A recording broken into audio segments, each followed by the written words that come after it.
Welcome to Tales to Terrify, part of the District of Wonders network. Featuring Starship Sofa and far-fetched fables, everyone has a story in the District of Wonders. Come and find yours.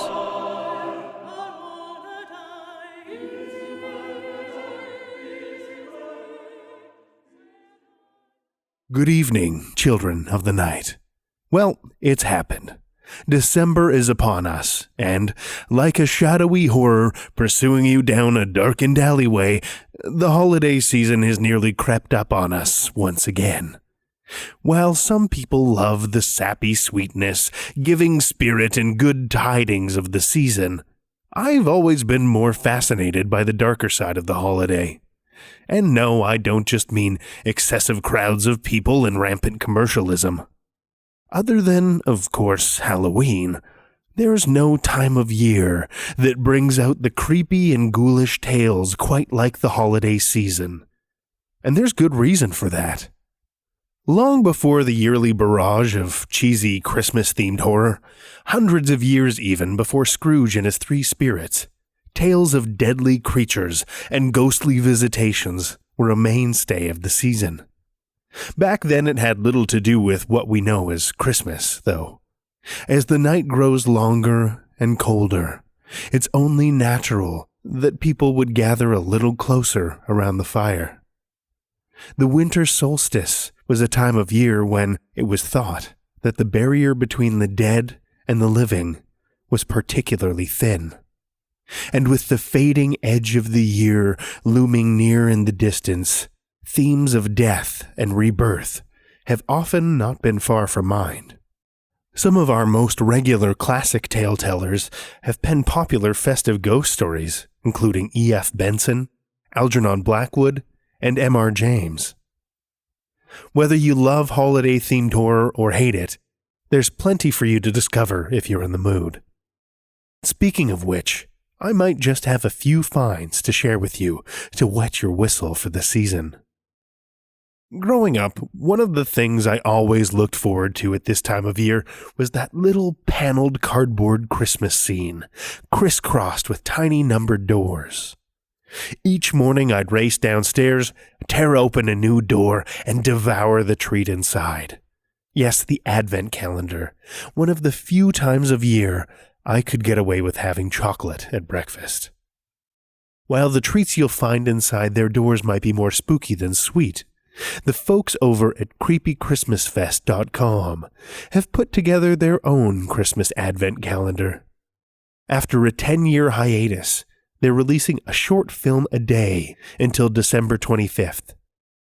Conceived by artist Beck Underwood, the calendar features 25 directors, each with their own unique style. Each director was given a single season-specific word on which to base their work. And based on the entries I've seen so far, it's going to be a wild few weeks. Check it out at creepychristmasfest.com.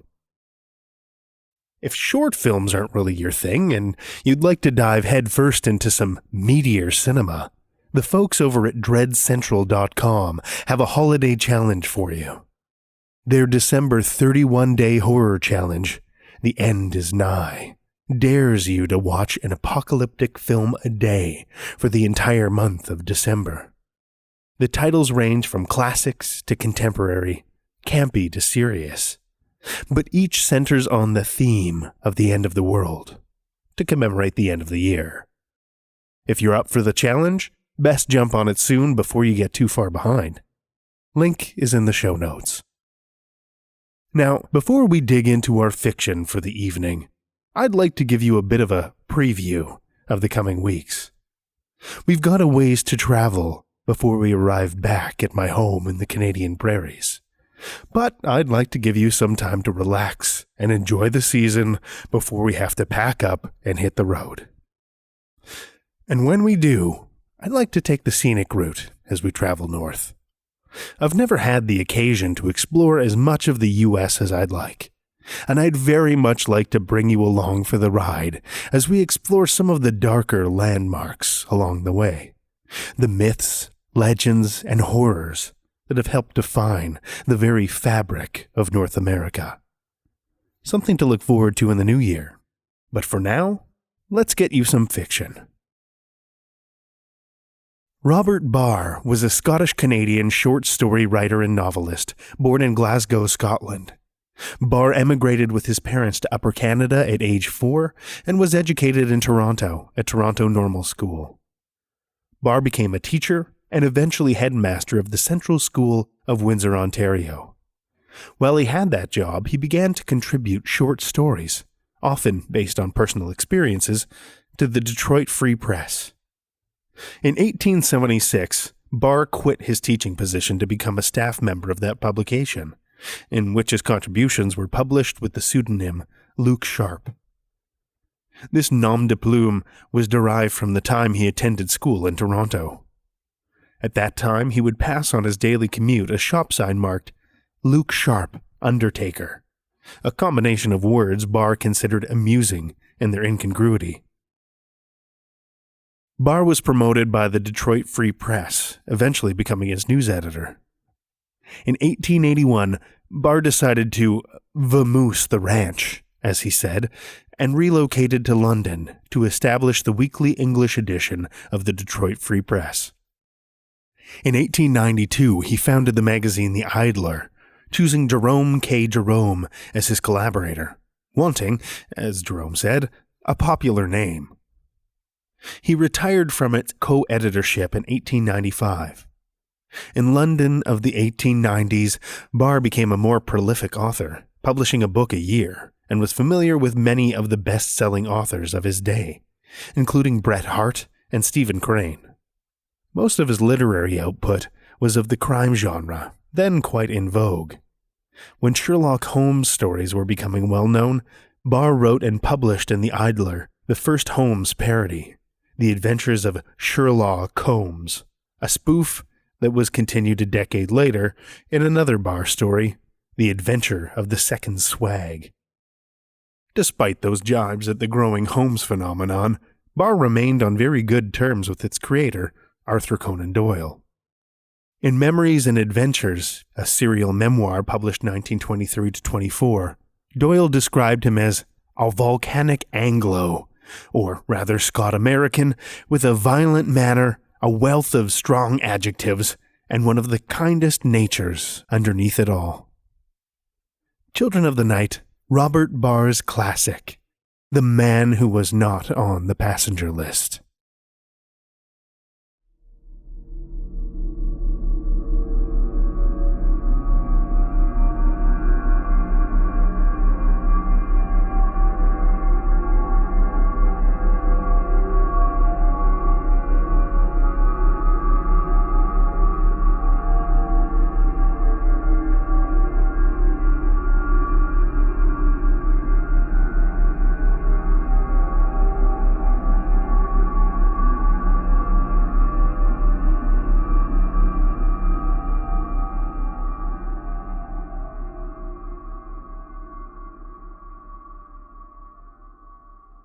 The well-sworn lie franked to the world with all the circumstance of proof, cringes abashed and sneaks along the wall at the first sight of truth.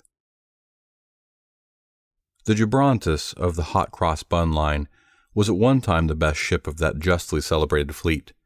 All steamships have, of course, their turn at the head of the fleet until a better boat is built, but the Gibrontus is even now a reasonably fast and popular boat. An accident happened on board the Gibrontus some years ago, which was of small importance to the general public, but of some moment to Richard Keeling, for it killed him. The poor man got only a line or two in the papers when the steamer arrived at New York, and then they spelled his name wrong. It had happened something like this. Keeling was wandering around very late at night when he should have been in his bunk, and he stepped on a dark place that he thought was solid. As it happened, there was nothing between him and the bottom of the hold but space. They buried Keeling at sea, and the officers knew absolutely nothing about the matter when inquisitive passengers hearing rumors questioned them. This state of things very often exists both on sea and land as far as officials are concerned. Mrs. Keeling, who had been left in England while her husband went to America to make his fortune and tumbled down a hole instead, felt aggrieved at the company. The company said that Keeling had no business to be nosing around dark places on the deck at that time of night, and doubtless their contention was just.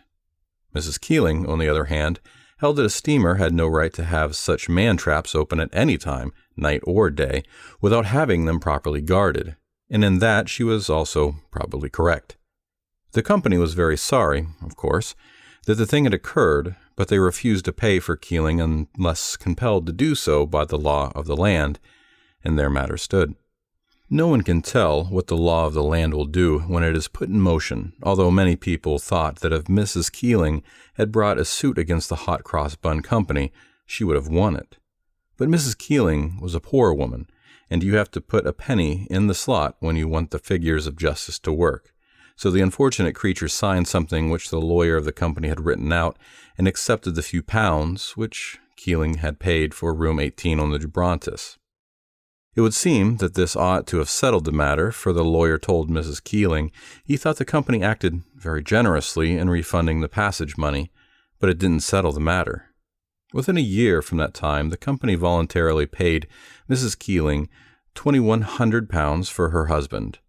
Now that the occurrence is called to your mind, you will perhaps remember the editorial one of the leading London dailies had on this extraordinary circumstance, in which it was very ably shown that the old saying about corporations having no souls to be condemned or bodies to be kicked did not apply in these days of commercial honor and integrity. It was a very touching editorial, and it caused tears to be shed on the stock exchange, the members having had no idea before reading it that they were so noble and generous. How, then, was it that the Hot Cross Bun Company did this commendable act when the lawyer took such pains to clear them of all legal liability? The purser of the Gibrontus, who was now old and superannuated, could probably tell you, if he liked. When the negotiations with Mrs. Keeling had been brought to a satisfactory conclusion by the lawyer of the company, and when that gentleman was rubbing his hands over his easy victory, the good ship Gibrontus was steaming out of the Mersey on her way to New York. The stewards in the Grand Saloon were busy getting things in order for dinner, when a wan and gaunt passenger spoke to one of them. "Where have you placed me at the table?" he asked. "What name, sir?" asked the steward. "Keeling." The steward looked along the main tables, up one side and down the other, reading the cards, but nowhere did he find the name he was in search of. Then he looked at the small tables, but also without success. "How do you spell it, sir?" he asked the patient passenger. "Keeling. "Thank you, sir." He then looked up and down the 4 rows of names on the passenger list he held in his hand, but finally shook his head. "I can't find your name on the passenger list," he said. "I'll speak to the purser, sir." "I wish you would," replied the passenger in a listless way, as if he had not much interest in the matter. The passenger, whose name was not on the list, waited until the steward returned. "Would you mind stepping into the purser's room for a moment, sir? I'll show you the way, sir." When the passenger was shown into the purser's room, that official said to him, in the urbane manner of pursers, "Might I look at your ticket, sir?" The passenger pulled a long pocket-book from the inside of his coat, opened it, and handed the purser the document it contained. The purser scrutinized it sharply, and then referred to a list he had on the desk before him. "This is very strange," he said at last. "I never knew such a thing to occur before, although, of course, it is always possible. The people on shore have in some unaccountable manner left your name out of my list. I am sorry you have been put to any inconvenience, sir." "There have been no inconvenience so far," said the passenger, "and I trust there will be none. You find the ticket regular, I presume?" Quite so," replied the purser. Then, to the waiting steward, "Give Mr. Keeling any place he prefers at the table which is not already taken. You have room 18. "That was what I bought at Liverpool." "Well, I see you have the room to yourself, and I hope you will find it comfortable. Have you ever crossed with us before, sir? I seem to recollect your face." "I have never been in America." I see so many faces, of course, that I sometimes fancy I know a man when I don't. Well, I hope you will have a pleasant voyage, sir." "Thank you." Number 18 was not a popular passenger. People seemed instinctively to shrink from him, although it must be admitted that he made no advances. All went well until the Gibrontus was about halfway over.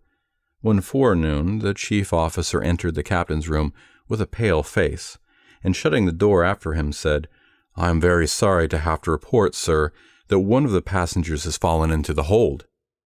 "Good heavens!" cried the captain. "Is he hurt?" "He is killed, sir." The captain stared aghast at his subordinate. "How did it happen? I gave the strictest orders. Those places were on no account to be left unguarded."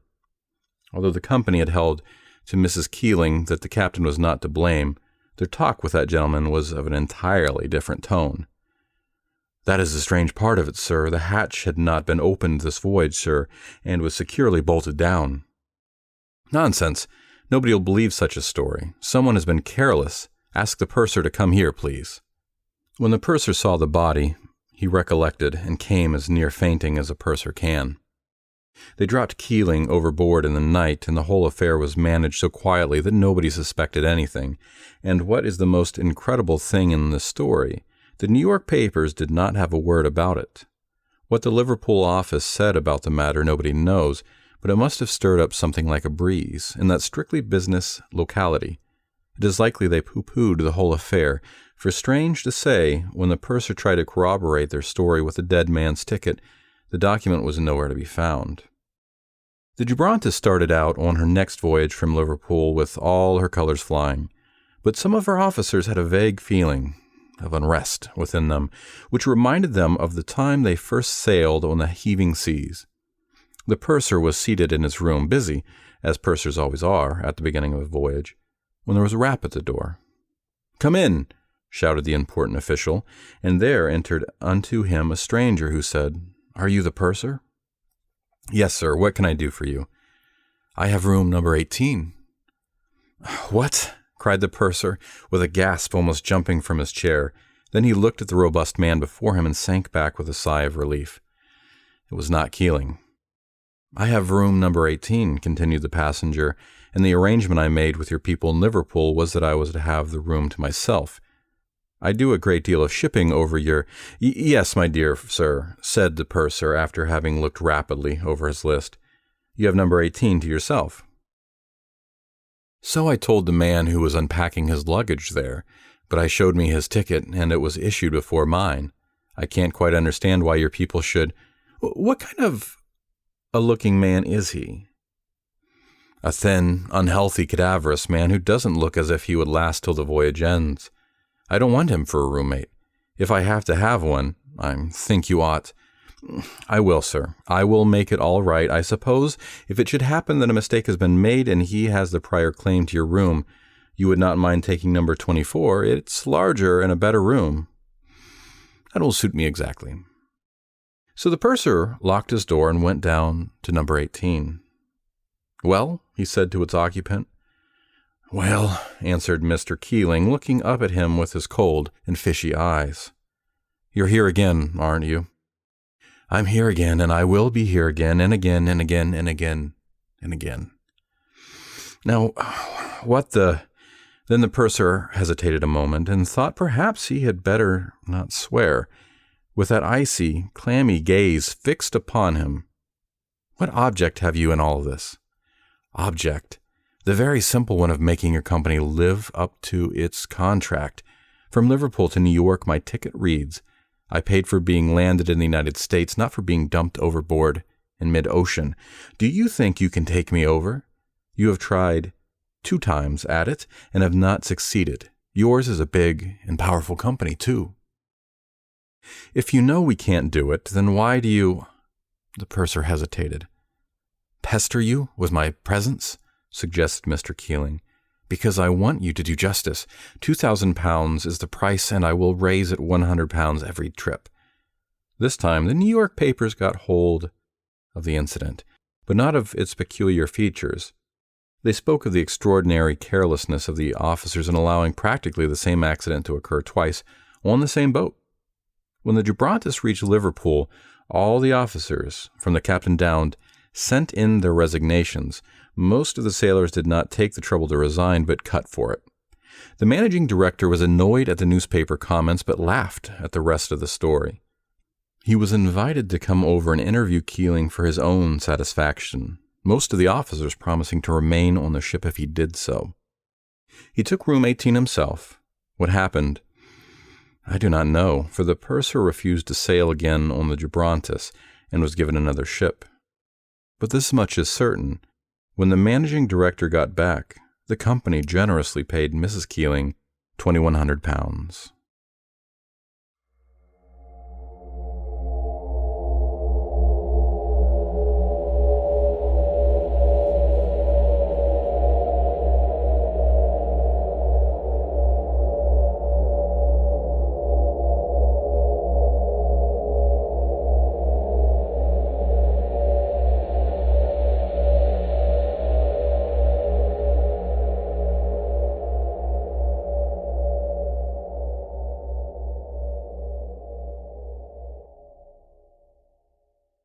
That was Robert Barr's The Man Who Was Not on the Passenger List, as read by our own Stephen Kilpatrick. Stephen Kilpatrick is the former host of Tales to Terrify. He works supporting assistive technologies for special education students and is currently working towards a role in information assurance. Thank you, Stephen. Next up for this evening is a tale from Arasibo Campeche. Arasibo is in the final stretch for completing his PhD in biochemistry and biophysics. He writes science fiction, fantasy, and horror that's often inspired by his own interpretation of scientific principles.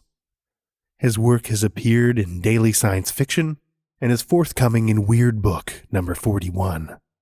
You can find him on Twitter at ArasiboC. Feast your ears on Arasibo Campeche's Conservation of Cold.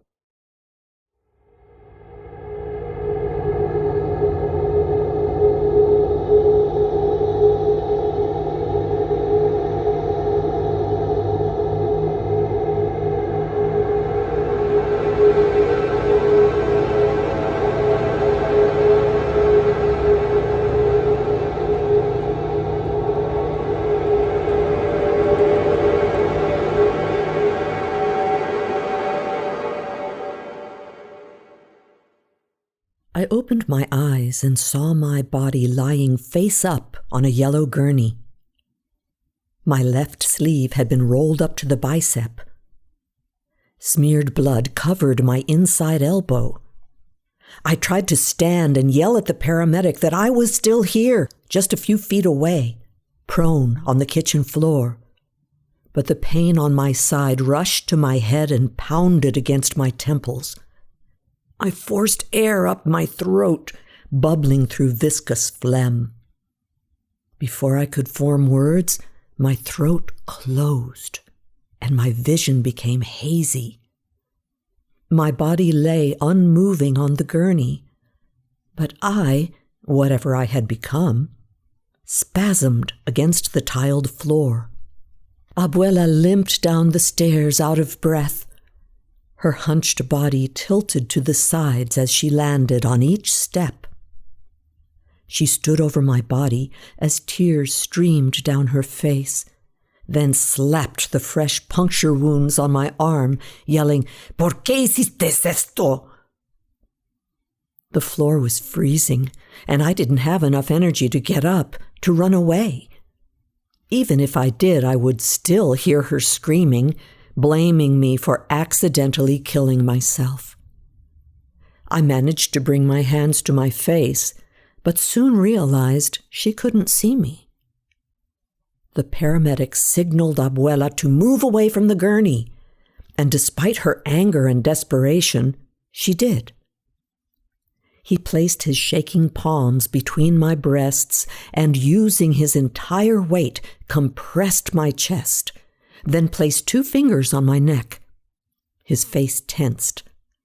Abuela followed the paramedic as he rushed me out the front door. Ambulance sirens wailed, disappearing down the street as I lay on the cold tiles.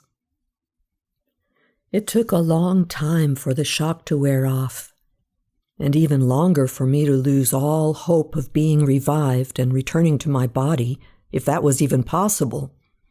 I was able to sit.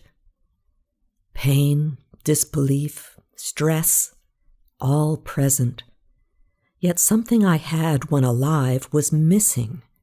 A force so strong that I considered it an emotion like any other. The desire to get high when things got difficult, to steady a downer with an upper, had disappeared.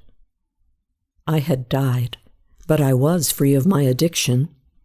Abuela would feel better, too, when I told her that despite my death, I was still here and okay. Like some Puerto Ricans of her age group, her religion combined Catholicism, Santeria, and several forms of magic, sprinkled with her own unique beliefs. I could only imagine how concerned she was over my so-called soul.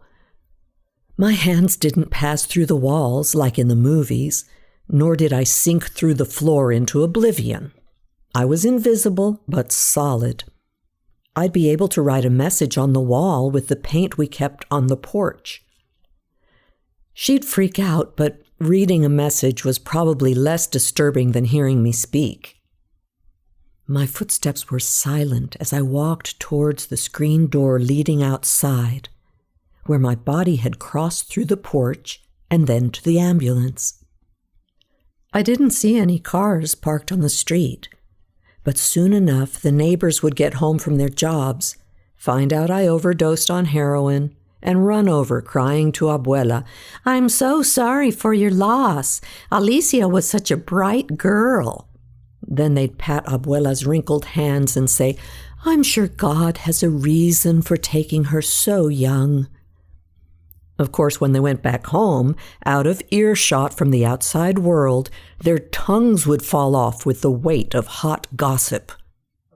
I knew something bad was going to happen to that girl. Doing drugs all the time. To make matters worse, she was an atheist.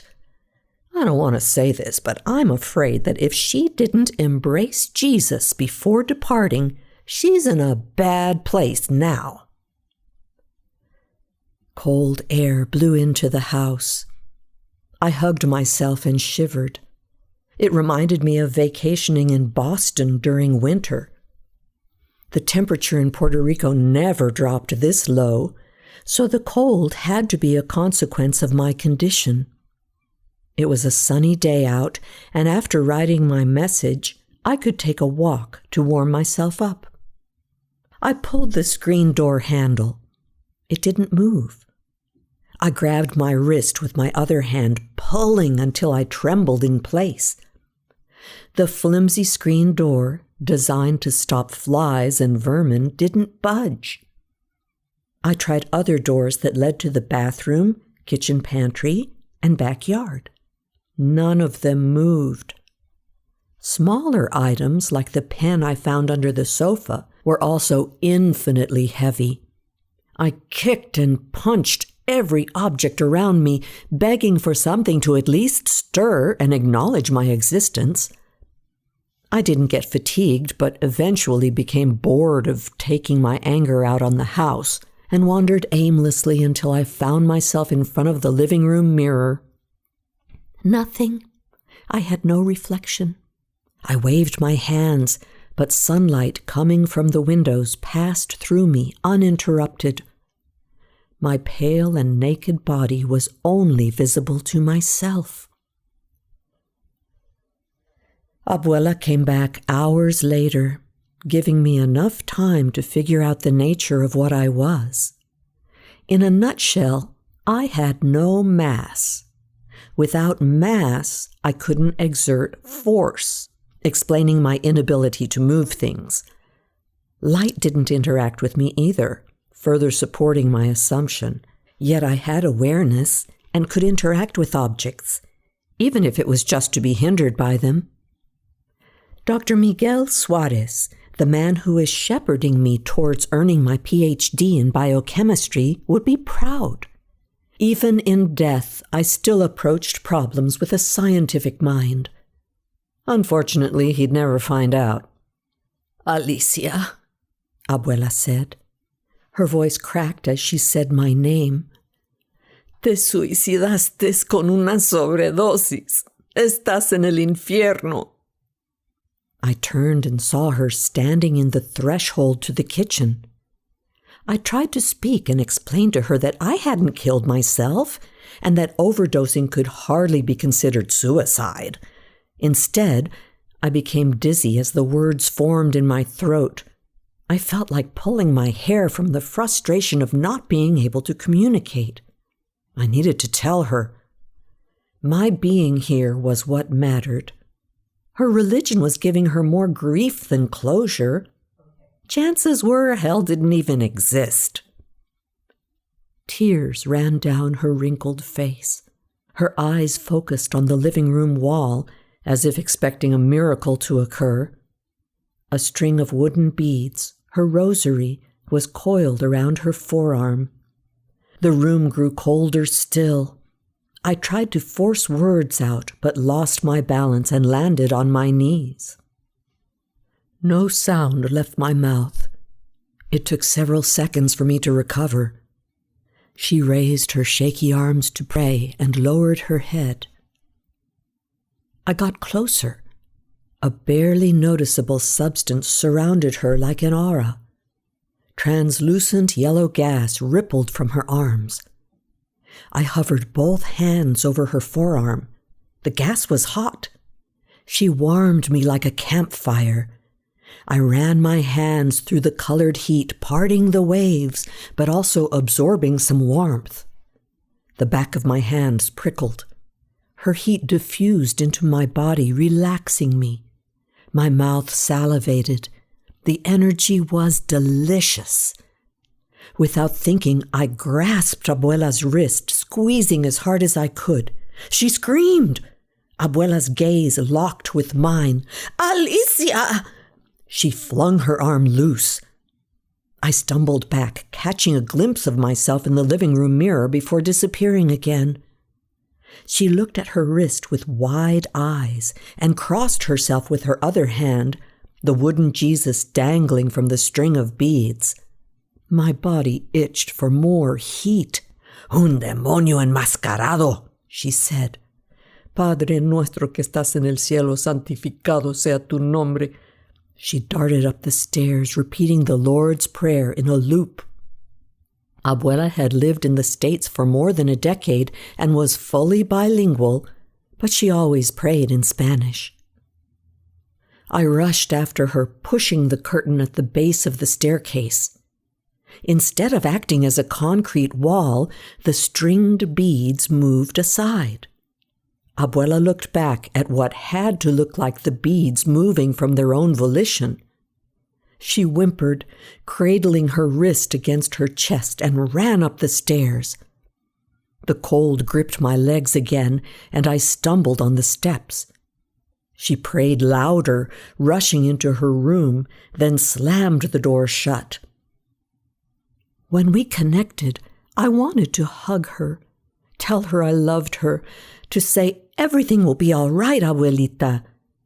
But the feeling of euphoria had overwhelmed me, and speaking, at least trying to, knocked me off balance. Despite my effort, my situation had gotten worse. After seeing me, Abuela now believed I was a demon in disguise, since in her head, the real me, my soul, had to be somewhere in hell being poked by some little red man with a pitchfork. None of this made sense to me, but in the end, everyone's religion was whatever they wanted it to be. I heard her door open, but still didn't climb the stairs. How could I? If I couldn't talk, there was no excuse to get close and touch her, except for how good it made me feel. And touching her also hurt her. Despite her pain, I didn't trust myself to not grab her again if I came too close.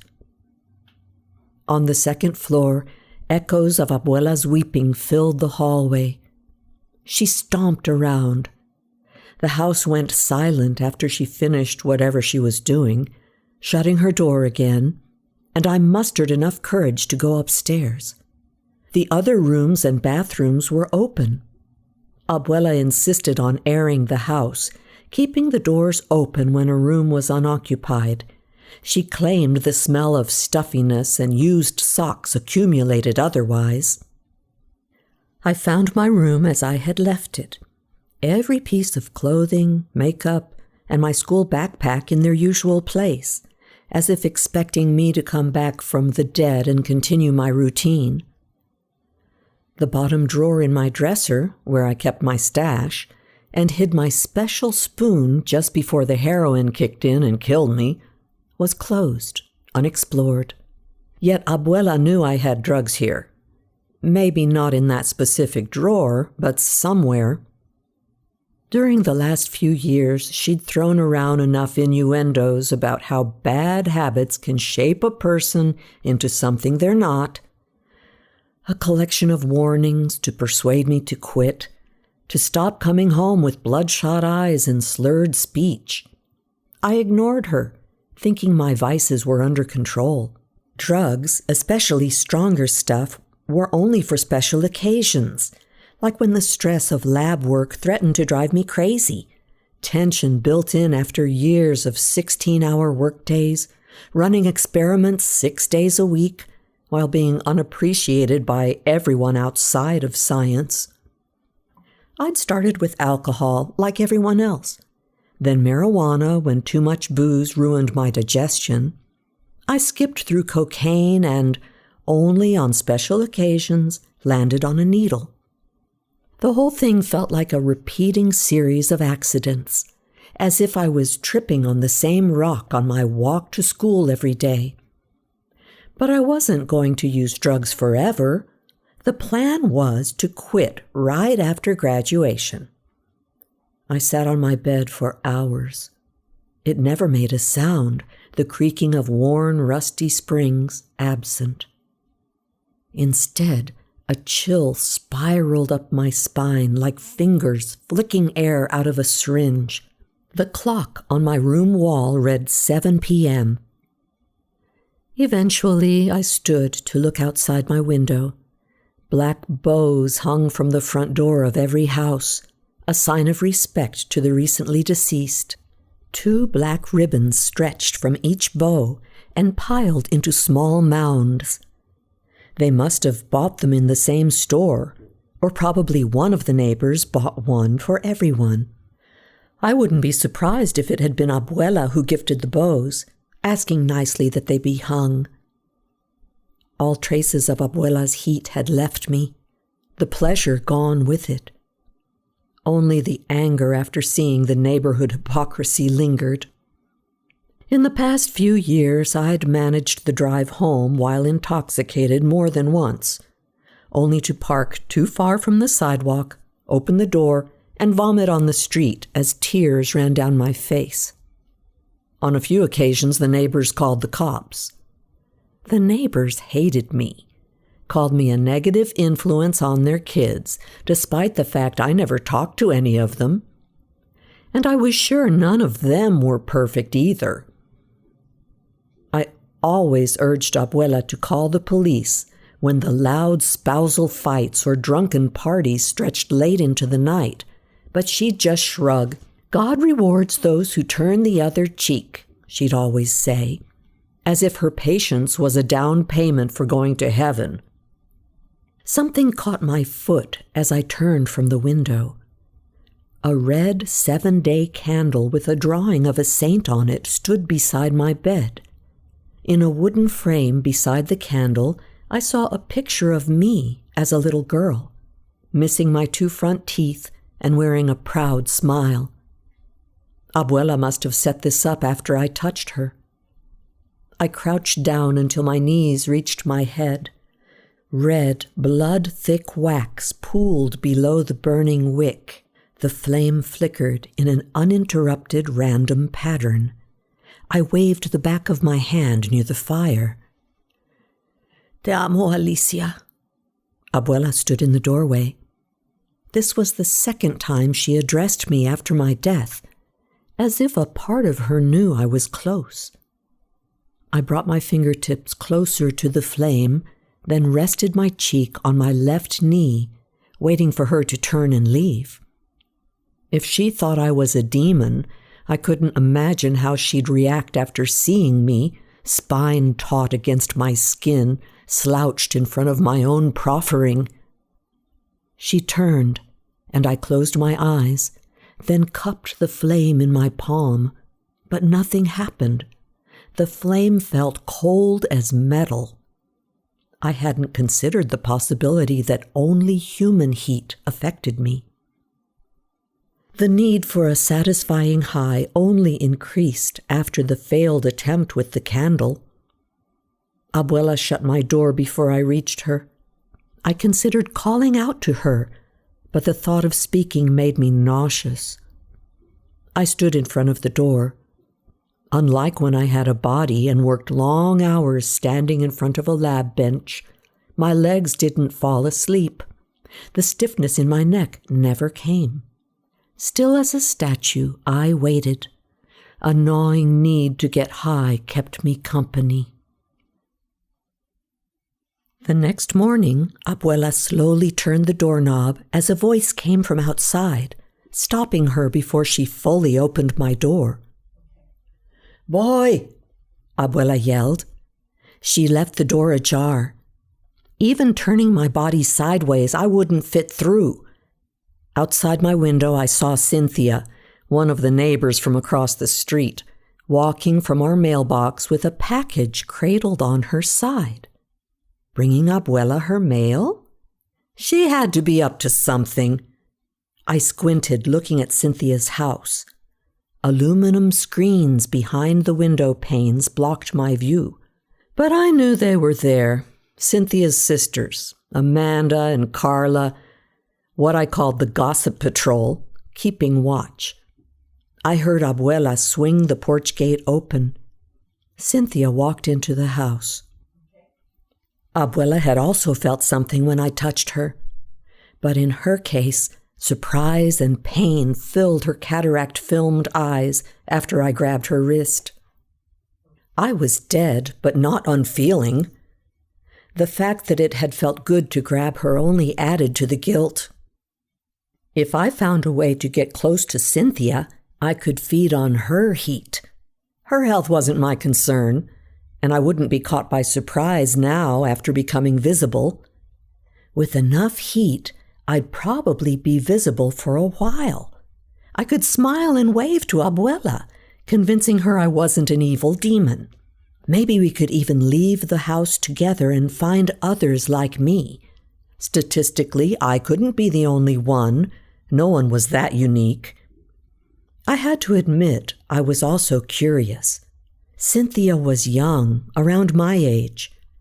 Perhaps if I touched her, my high would be different.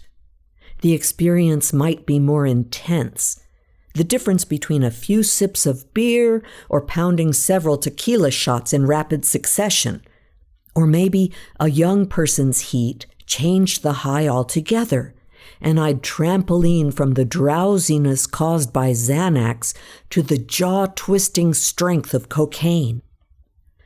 I grabbed the doorknob, then pulled with both hands. Nothing happened. A way for me to move objects had to exist because I'd been able to move the curtain earlier. I concentrated, willing strength to accumulate in my fingers. A paralyzing cold spread from my toes, feet, and up my legs, as if I was slowly dipping myself into an icy lake. White vapor rose from the doorknob as I squeezed it. I pulled. The door started to open, moving towards me at a snail's pace. I leaned back. The door swung towards me and I fell backwards. After sitting up, I realized my knees were locked in position. I tried to stand, but my legs didn't move. I cupped my right knee with both hands to force the joint to bend, but my palms sizzled with a freezing burn. What I was became clear. Words like ghosts, spirit, angel, and demon were useless blanket statements so generalizable and loaded with preconceptions that the terms themselves lost meaning. A rigorous definition was more useful. I had died and become a Carnot engine of sorts, an instrument that transformed heat into mechanical energy. The heat I extracted from living people also made me visible. I smiled, thinking of my research on fluorescent molecules. The shiny dots became brighter as the temperature of their environment increased. Not even the dead escaped the laws of thermodynamics. Still grinning, I flipped onto my stomach, then dragged myself out of the room like a slithering snake. "Hola, Doña Amelia," Cynthia said, her voice echoing up the stairs. "Gracias por venir," Abuela said. "Claro," Cynthia giggled.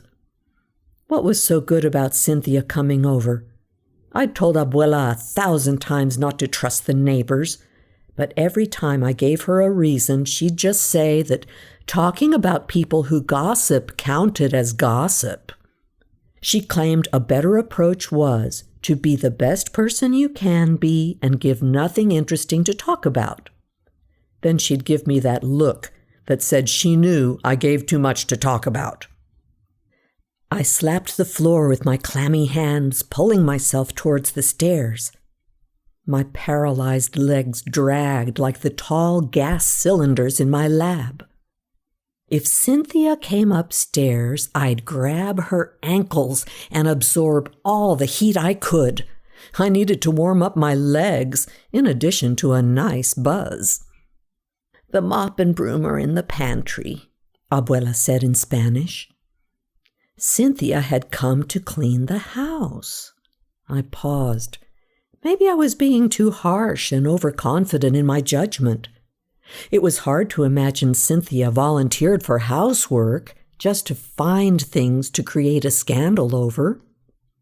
I lugged back to my room. When I was alive, cleaning was my responsibility. Looking for patches of dust that I'd missed, like a crime scene investigator, was Abuela's favorite hobby. She hadn't given me cooking, yard work, or any other chores. I didn't even pay rent. She told me to focus on school, saying she was proud I'd be the first doctor in the family. Unlike the rest of my family and friends, she never cracked a joke about a PhD in biochemistry not being a real doctor. At times, her belief in me was the only force keeping me in pursuit of my career. And now, I'd never graduate, never make the only person who really cared proud. I was only missing one experiment to have enough data for a publication, immortalizing my name among the scientific community.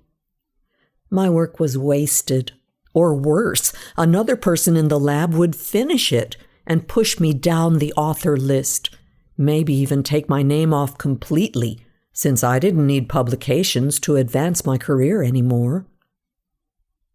Back in my room, my kindergarten self smiled back at me from the framed picture.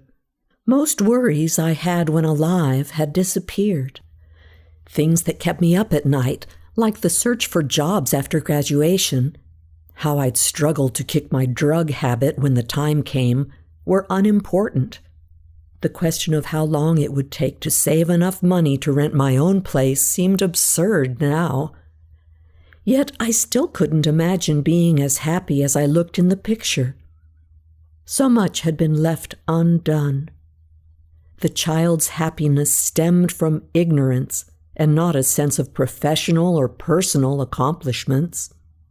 Cynthia grunted.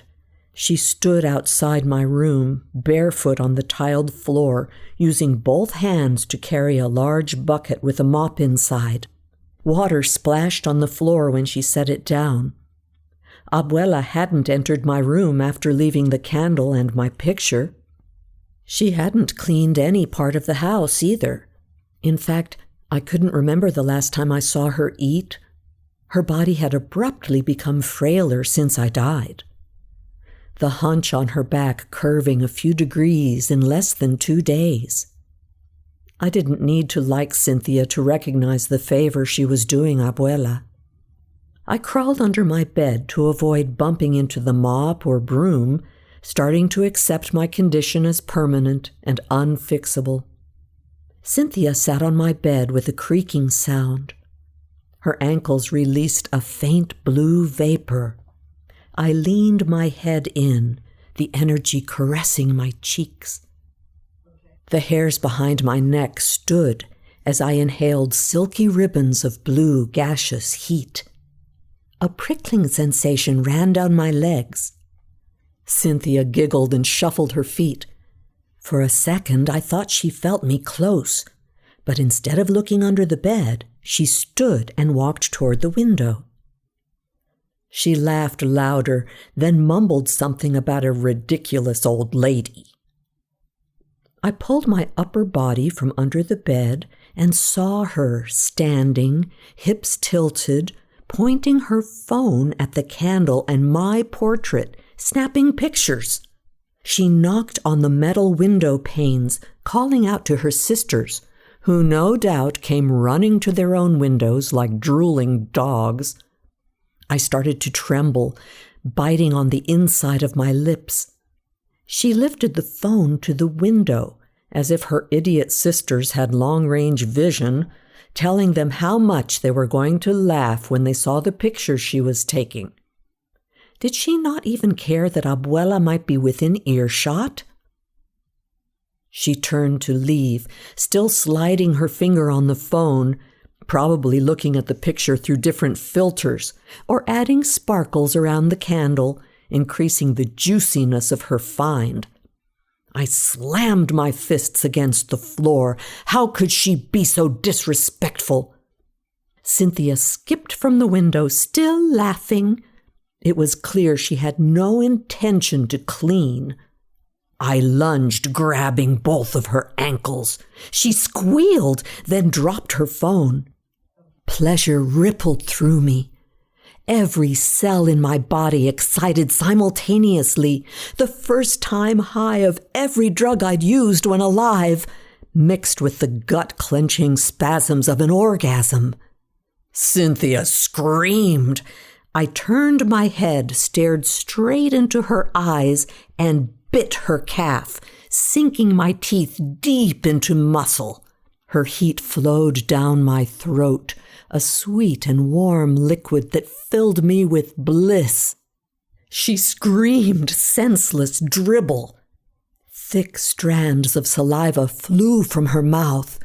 Her arms swung wildly over her head as if wanting to defend her, but not knowing how. Ceramic boxes on top of my dresser shattered against the floor, spilling jewelry everywhere.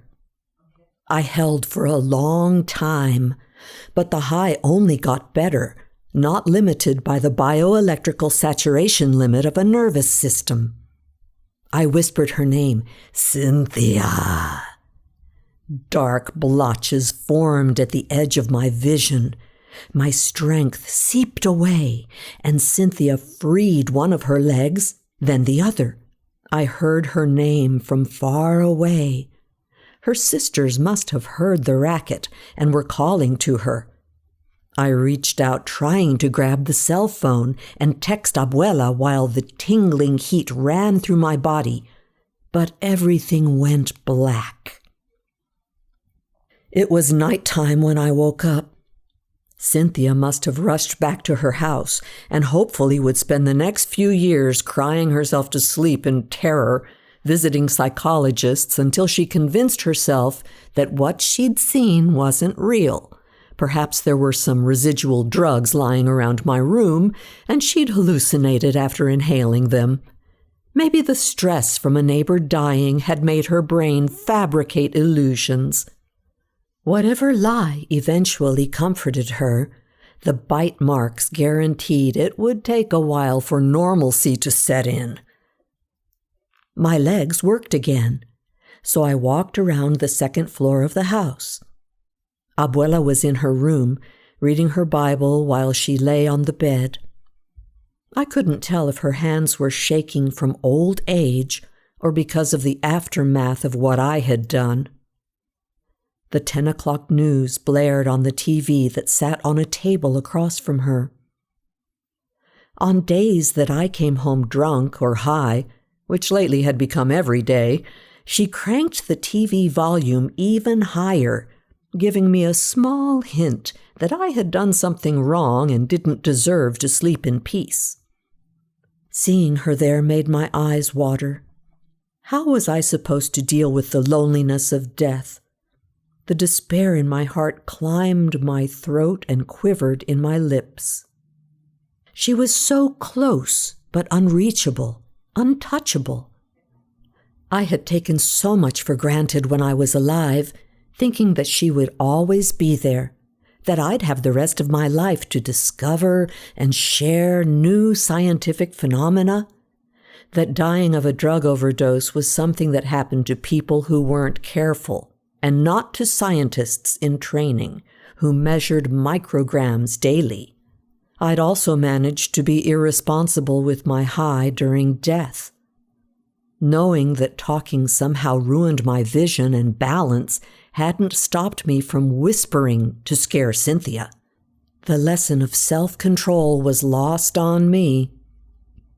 Now I was dead, and the high was gone.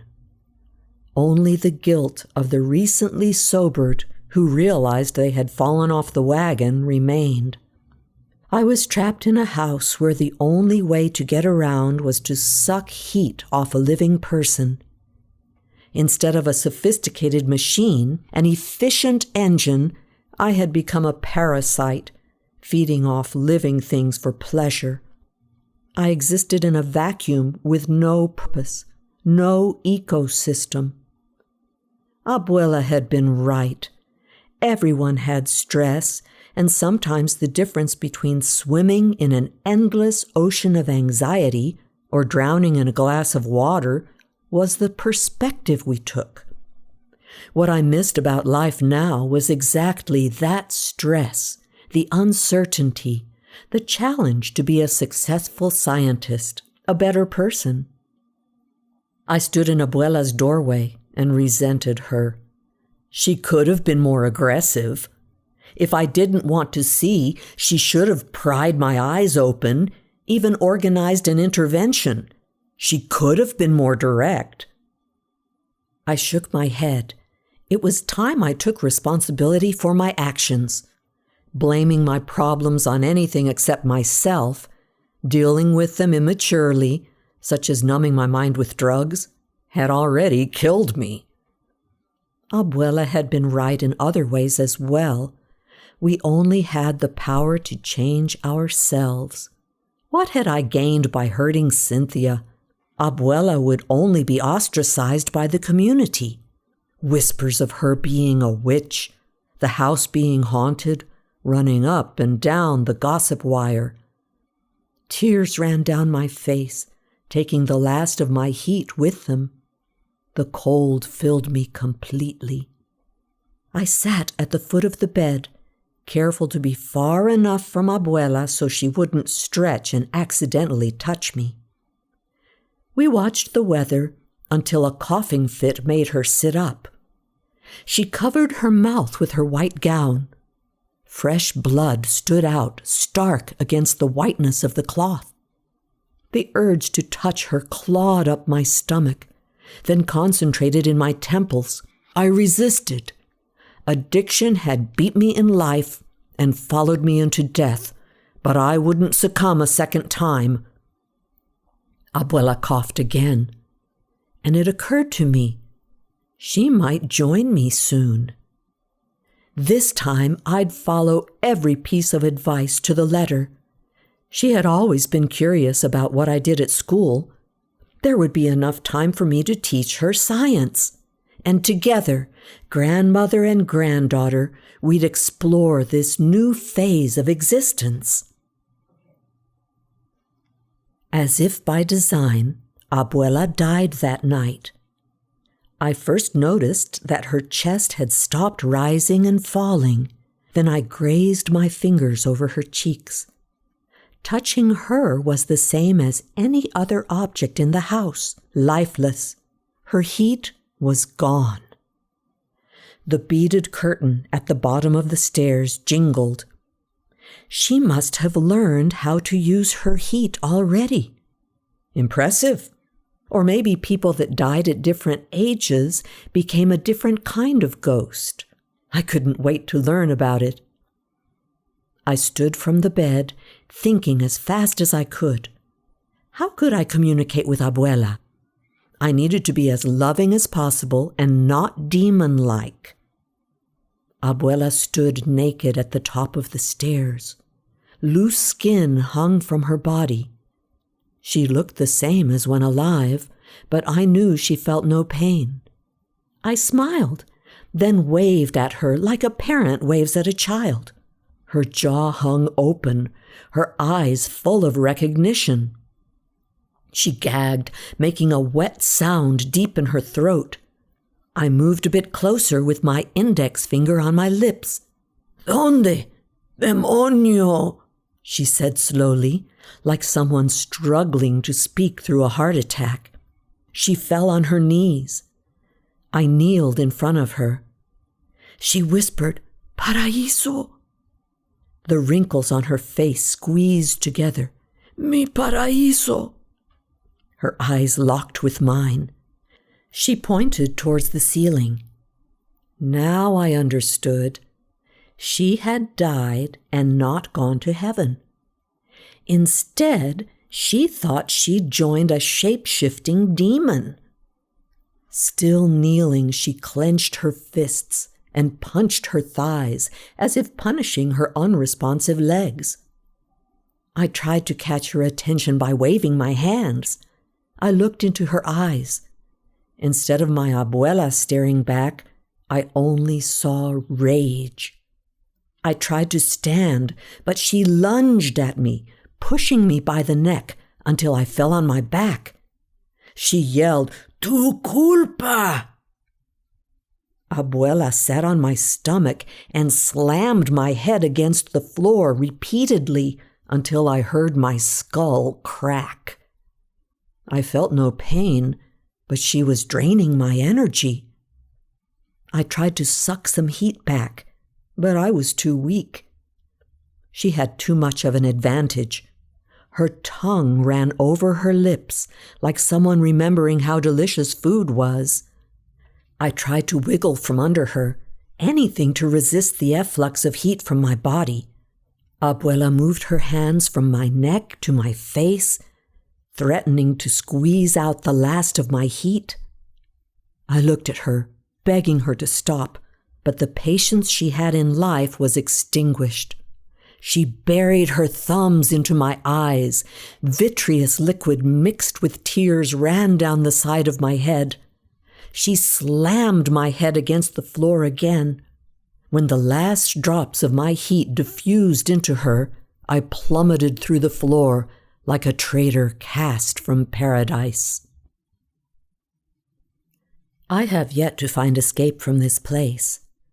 I walked in the cold until I found the wall. As far as I can tell, it stretches to infinity on either side. A sense of satisfaction is the first thing I'd feel if you told me you were able to read this writing.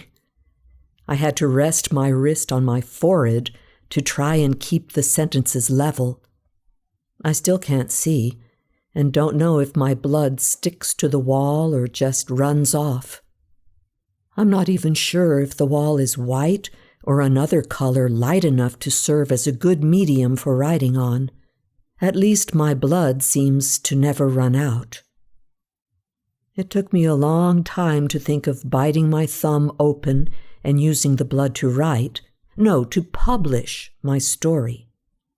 Unfortunately, this never occurred to me while in Abuela's house. Please, if you find this, call out to me. I'll call back. I can speak now, scream even, but no one hears. I don't want to be in this hell by myself. I can't tell if the rheumy running down my face is from weeping or something else. I am so cold, but I won't touch you. I've learned my lesson. I promise. I need to find a way out of this place and tell Abuela that I love her. I don't blame her for what happened.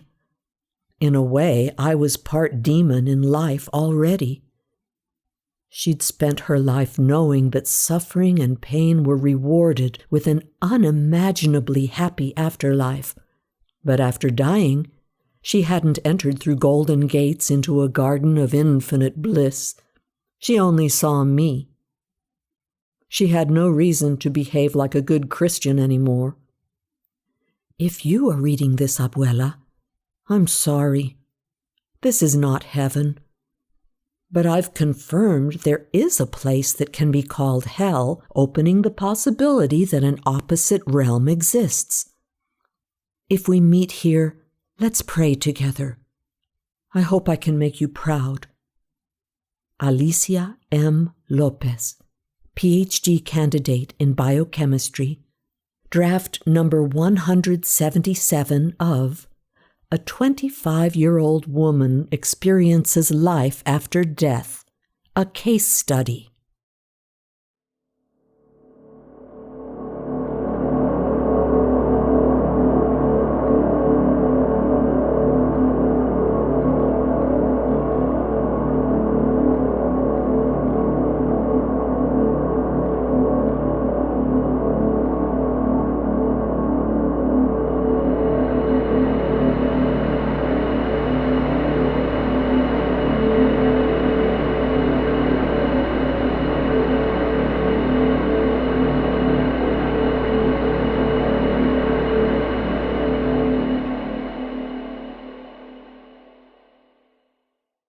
That was Arasibo Campeche's Conservation of Cold, as read by Maurine McLean.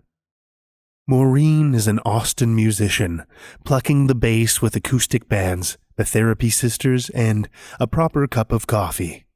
She earns her keep in the courtroom, interpreting real-life terrifying tales from Spanish to English. Thank you, Maurine. Well, children of the night, the hour is late, and we've run out of stories to tell. For now. Our podcast was produced by editors Scott Silk and Seth Williams. Website design by Josh Lightsey, and theme music by Diane Severson. Tales to Terrify is distributed under Creative Commons Attribution, Non-Commercial, No Derivatives license. I look forward to seeing you again next week for another episode of Tales to Terrify. This presentation has been brought to you by the District of Wonders Network, dedicated to podcasting the finest genre fiction. You can learn more about the District of Wonders and their many literary productions at their website, www.districtofwonders.com. Thank you for listening.